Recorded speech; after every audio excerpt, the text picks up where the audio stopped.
I'm going to add some occlusion, and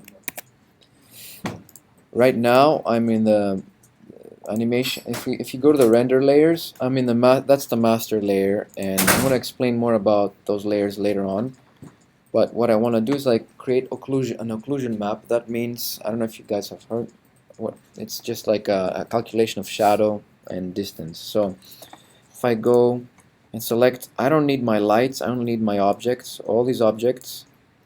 I don't need the mental ray sphere. I only need everything that is on the ground. And basically I don't need that plane here.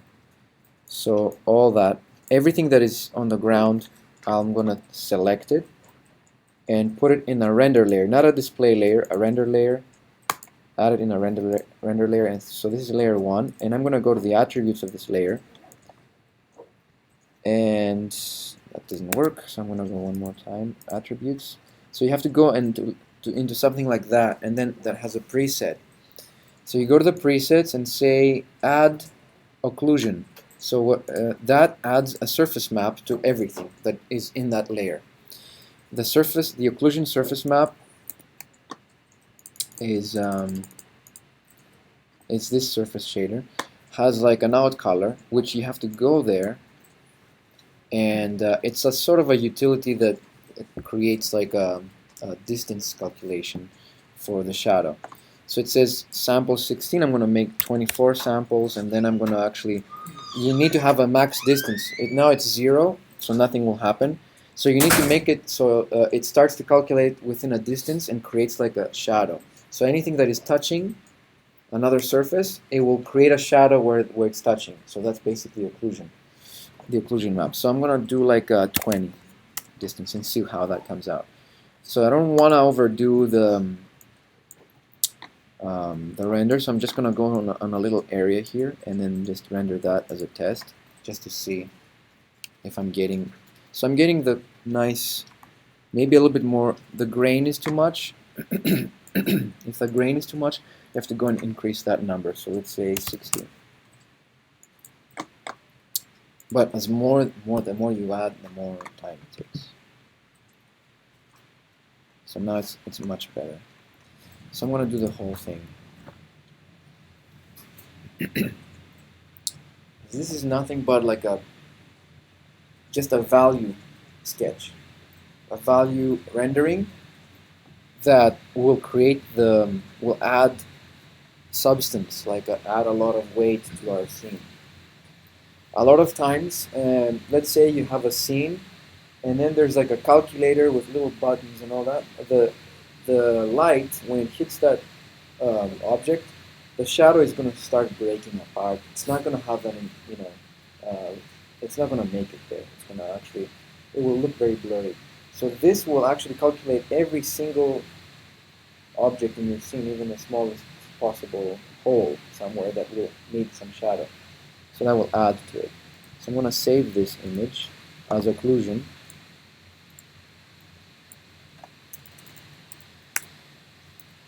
Occlusion, and then go to Photoshop. So now I have my color information. I'm going to double click on the layer, and I'm going to bring the occlusion. So what I do now is I just copy that layer. First select Control A, Control C, Control V.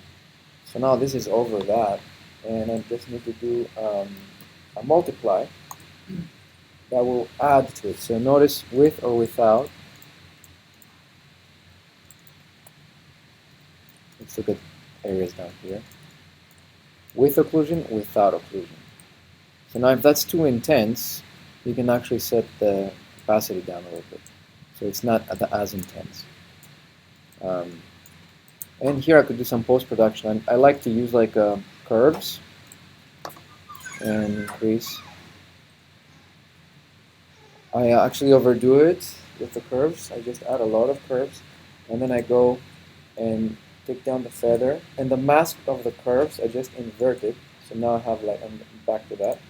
And I use my brush tool with very low flow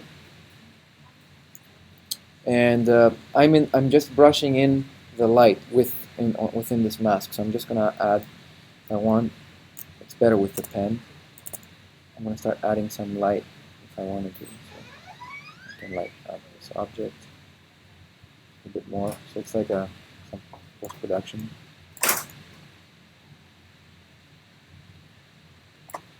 This too. So this is like this thing. Of course, if you overdo it, you just press X to go to, to just erase that areas that you didn't want that much light. And I'll do, this is like light, and I'll do the opposite. This is dark. Do the same, invert the mask.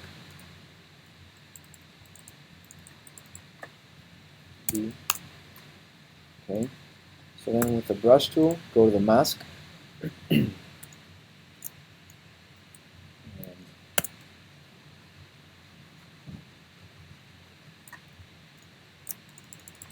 can actually start darkening some areas. Why don't you stretch I don't like I mean, you mean like, wait, you mean like making an adjustment layer? Yeah. For, where is that? You can duplicate the layer and just touch it and burn it. Yeah, I prefer this. I just like this because it's more like light. You're painting with light instead of because then you don't have the layer duplicated. It's just like an adjustment to the light. I mean, yeah, I mean, if it works the same, but I'm used to this kind of with the mask. I like working with the masks.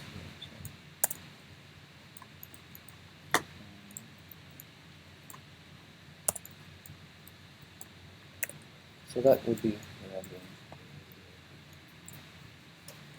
Of course, the depth of field, you can do that too. We can, let's go and bake these together.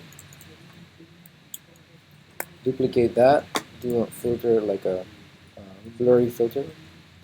So Gaussian blur.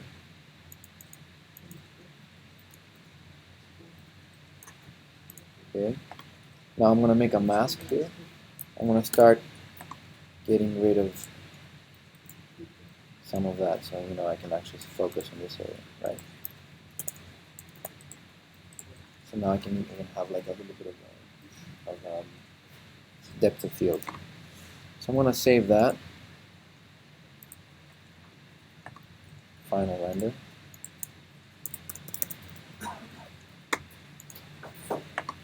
And that's it.